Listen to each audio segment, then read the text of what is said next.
የቻናላችን ቤተሰቦች ሰላማችሁ ይብዛ በያላችሁበት። እኔ በጣም ደህና ነኝ፣ እግዚአብሔር ይመስገን። እንኳን ወደ ንስር አካዳሚ ዩቲዩብ ቻናል በሰላም መጣችሁ። ለዚህ ዩቲዩብ ቻናል አዲስ ከሆናችሁ ሰብስክራይብ፣ ላይክ፣ ሼር በማድረግ አበረታቱን። እንደሚታወቀው በዚህ ዩቲዩብ ቻናል መሰረታዊ የእንግሊዝኛ ትምህርትን ከመጀመሪያው ጀምረን እየተማር እንገኛለን። በተለይም ደግሞ ብዙ ኢትዮጵያ ሕዝብ የሚጠቀመውን አማርኛ በእንግሊዝኛ ፎከስ አድርገን እየሰራ እንገኛለን ማለት ነው። ለምሳሌ ያክል በተለያዩ ሶሻል ሚዲያ ላይ ገብታችሁ ኢንስታግራም ሊሆን ይችላል፣ ቴሌግራም፣ ኢሞ፣ ዋትሳፕ፣ ፌስቡክ ሊሆን ይችላል። ከጓደኞቻችሁ ጋር ቻት መደራረግ፣ መጸጻፍ፣ ከዛም አልፎ ደግሞ ቲክታክ ላይ እና ዩቲዩብ ላይ ገብታችሁ ኮመንት ማንበብ መጻፍ ብፈልጉ ብዙ የኢትዮጵያ ሕዝብ የሚጠቀም ምንድን ነው አማርኛ በእንግሊዝኛ ነው ማለት ነው። ስለዚህ እሱን ለማሻሻል እኛ እዚህ ጋር አሪፍና ጠቃሚ ቪዲዮዎችን እየለቀቅ እንገኛለን።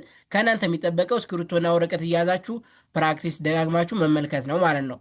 ከዛ በተረፈ ደግሞ ሁሌም እንደምላችሁ አማርኛ በእንግሊዝኛ በጣም ቀላል ነው። ትንሽ ሊያስቸግረን የሚችልና ሰዓት ሊወስድብን የሚችል ኖርማል እንግሊዝኛው ነው እንጂ አማርኛ ማንበብ መጻፍ ለሚችል ሰው አማርኛ በእንግሊዝኛ ለመማር የአንድ ወርና የሁለት ወር ትምህርት ነው እያልኩ ሁሌም እነግራችኋለሁ ማለት ነው። አማርኛ በእንግሊዝኛው ለማወቅ ደግሞ እንግሊዝኛ ላይ ያሉ 26ቱ ሌተሮች ስሞል ሌተርና ካፒታል ሌተር፣ ቫውልና ኮንሶናንት፣ ከ26 ውስጥ አምስቱ ቫውል ይባላሉ። 21ዱ ደግሞ ኮንሶናንት። ቫውል የሚባሉት አናባቢ፣ ኮንሶናንት የሚባሉት ደግሞ ተነባቢ። እነሱን ከለያችሁ ከዛ አልፎ ደግሞ አማርኛ ላይ ያሉ 34ቱን ፊደሎች በእንግሊዝኛ ተቀየራችሁ ከዛ በኋላ ምንም የሚያስቸግራችሁ ነገር የለም ማለት ነው። ስለዚህ ሁላችሁም ቀላልና የሚቻል ነገር እንደሆነ አውቃችሁ እየገባችሁ ፕራክቲስ ማድረግ ትችላላችሁ ማለት ነው። ከዛ በተረፈ ወደ ዛሬ ትምህርታችን ሲገባ አስፈላጊ አረፍተ ነገሮችን በእንግሊዝኛ ላይ የተጽፈው እንዴት አድርገን እናነባቸዋለን የሚለውን አብረን እያየን እዚው ጋር ፊት ለፊትም ደግሞ በአማርኛ ጥፊያቸዋለሁ ማለት ነው። ወደ ትምህርቱ ከመግባቴ በፊት ሰዓት ያላችሁና ትምህርቱን ኦንላይን መማር ለምትፈልጉ ልጆች እኛ ትምህርቱን ኦንላይን በዙም፣ በቴሌግራም፣ በኢሞ፣ በዋትሳፕ ያለምንም ኢንተርኔት መቆራረጥና ስኬታማ በሆነ መልኩ እያስተማር እንገኛለን። ስልክ ቁጥራችን እዚህ ጋር ሌላችሁ ደውሉን፣ ሀይበሉን ማውራት እንችላለን ማለት ነው። አሁን ቀጥታ ወደ ትምህርቱ ልድ እስክሪብቶና ወረቀት መያዛችሁ እንዳትረሱ። ልጀምር። አስፈላጊ ያረፍተ ነገሮችን መጻፍ ይላል። ኦኬ፣ እዚህ ጋር በእንግሊዝኛ ተጽፏል። እንዴት እንደሚነበብ ላሳያችሁና ኬና ኢ ቀ ኤኒ ነ ኤች ብቻዋን ህ ቀንህ ኢ እን እንጠቀማለን። ኤን ብቻዋን ን ዲና ኢ ዴ ቲ ብቻዋን ት እንዴት ኤን ኢ ነ ቢ በ አር ብቻዋን ር በአንድ ላይ ቀንህ እንዴት ነበር ይላል። አንድ ሰው እንደዚህ አድርጎ ቢጽፍላችሁ ምን እያለ ነው? ቀንህ እንዴት ነበር እያለ ነው ማለት ነው። ቀንህ እንዴት ነበር። ስለዚህ አማርኛውን ፊት ለፊት እኔ ውስጥ እዚህ ጋር ቀንህ እንዴት ነበር። ኦኬ፣ ቀጣይ ደግሞ ምን እንደሚል እንያብረን ማለት ነው። ኢ ብቻዋን እንደ እ ትነበባለች ብያችኋለሁ። ኤን ደግሞ እንደ ን፣ ኬ ዩ፣ ይሄ ደግሞ ዲቃላ ወይም ስምንተኛ ውስብስብ ፊደል ነው። ኳ እን ኳ፣ ኤን ብቻዋን ን፣ በአንድ ላይ ሲነበብ እንኳን ይላል። እንኳን ዲኢ ደ፣ ኤስ ብቻዋን ስ፣ ደስ፣ ኤ እንደ አ ትነበባለች። ኤሊ ለ፣ ኤስኤች ሺ፣ በአንድ ላይ አለሽ። እንኳን ደስ አለሽ። ስለዚህ ሲነበብ ምን ማለት ነው? እንኳን ደስ አለሽ፣ እንኳን ደስ አለሽ። ለአንድ እህታችን እንኳን ደስ አለሽ ብለን መልእክት መጻፍ ብንፈልግ እንደዚህ አድርገን የምንጥፍ ማለት ነው። እንኳን ደስ አለሽ። ኦኬ፣ እዚህ ጋ ያለውን ደግሞ እናንብብ እስቲ። ዜድና ኤ ዛ፣ ኤ ካለች አራተኛ ፊደል ናት። አርና ኢ ሬ፣ ዛሬ። ኢ እንደ እ ትነበባለች። አር ኢ ረ፣ ኤፍ ብቻዋን ፍ፣ ቴ ብቻዋን ት፣ እረፍት። ኤል ኤ ላ፣ ዋይ ብቻዋን ይ፣ ላይ። ኤን ኢ ነ፣ ጂኤን ኝ፣ በአንድ ላይ ዛሬ እረፍት ላይ ነኝ። ዛሬ እረፍት ላይ ነኝ ይላል። እሺ፣ አማርኛው እንዴት ሆነ? እኔው እስኪ ቸክ እናድርግ። ይሄው ዛሬ እረፍት ላይ ነኝ ይላል ማለት ነው። ዛሬ እረፍት ላይ ነኝ። ኦኬ፣ ቀጣይ ያለውን ደግሞ እናንብበው።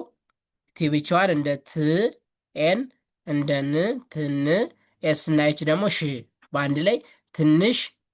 ዲኢ ደ፣ ኬና አይ ኢ፣ ኬና ኤ ቃ፣ ትንሽ ደቂቃ። ቲ እና ኢ ጠ፣ ቢ ብቻዋን ብ፣ ኬኢ ቀ፣ ጂኤን ኝ ጠብቀኝ። ስለዚህ እዚህ ጋ ያለው ትንሽ ይላል፣ ይሄኛው ደግሞ ደቂቃ ጠብቀኝ። በአንድ ላይ ምን ይሆናል ማለት ነው ሲነበብ? ትንሽ ደቂቃ ጠብቀኝ፣ ትንሽ ደቂቃ ጠብቀኝ። የሆነ ሰው ይህን መልእክት ቢጥፍላችሁ ምን እያለ ነው? ትንሽ ደቂቃ ጠብቀኝ እያለ ነው ማለት ነው። ቼክ እናድርግ። ይኸው በአማርኛው እዚህ ጋር ፊት ለፊት አለ። ትንሽ ደቂቃ ጠብቀኝ። ኦኬ፣ ትንሽ ደቂቃ ጠብቀኝ። እቺ በስተት ነው፣ ይቅርታ ቀናት። ኦኬ፣ ቀጣይ ደግሞ ምን እንደሚል አብረን እንየው። ኤምኢ መ፣ ኤል ብቻዋን ል፣ ኬና ኤ ደግሞ ካ፣ ኤም ም፣ ኤንኢ ነ፣ ቲ ብቻዋን ት።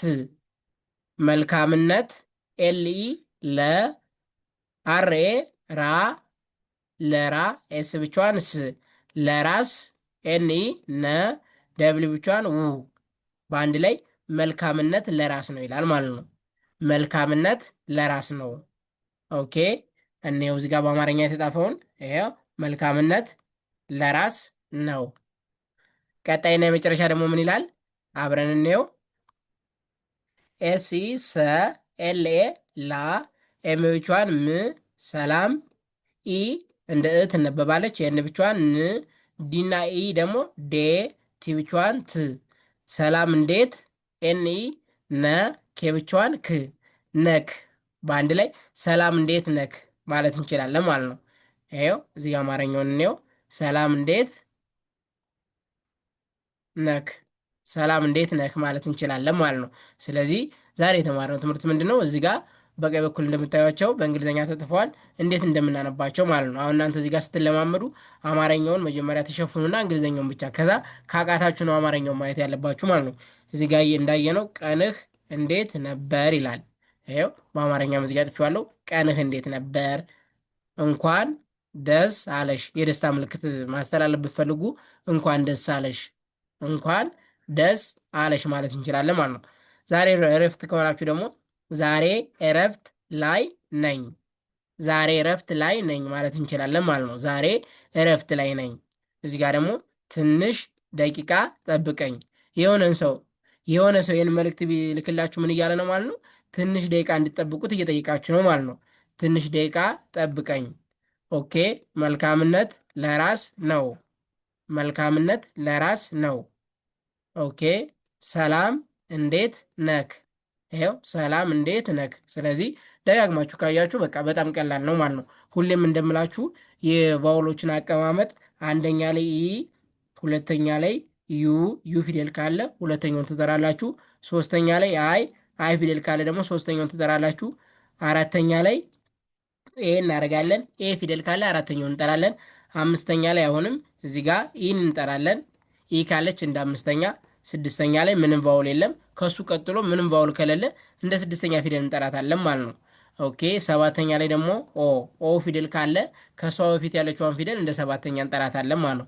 እነዚህን አቀማመጥ ተያዛችሁና ደጋግማችሁ ፕራክቲስ ካረጋችሁ በጣም ቀላል ነው ማለት ነው። ደጋግማችሁ ፕራክቲስ ካርጉ ይለመዳል። የማይለመድ ነገር የለም ማለት ነው። ኦንላይን መማር ለምትፈልጉ ልጆች አሁንም በድጋሚ እናንተ ባትማሩም የሚማሩ ጓደኛ ካላችሁ ሸር አድርጉላቸው። እኛ በደንብ አድርገን ያለምንም ኢንተርኔት መቆራረጥና በታማኝነት በአጭር ቀን በአጭር ጊዜ እናስተምራለን፣ በደንብ እናለማመዳለን ማለት ነው። ስለነበረን ቆይታ ከልብ አመሰግናለሁ። ቴንኪው